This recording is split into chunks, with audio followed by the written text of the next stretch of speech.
1952ની સાલ આવી. સવાલ હતો તેમને ક્યાંથી ફાળવવી, ટિકિટ ફાળવવી જોઈએ.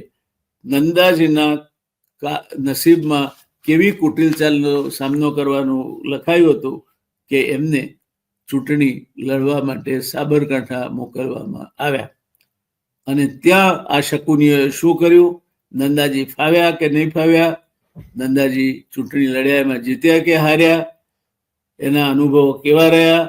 કોણ એમના પ્રચારમાં જોડાયું, કોણ નહીં જોડાયું, વગેરે રસપ્રદ વાતો હવે પછી નંદાજી વિશેના ભાગ 3માં મળીએ. ત્યારે દોસ્તો, પડદાની સામે પર.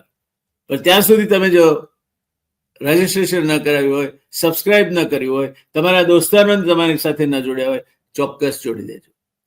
આપણે આ દેશની રાજનીતિને સાથે સાથે સમજવી છે.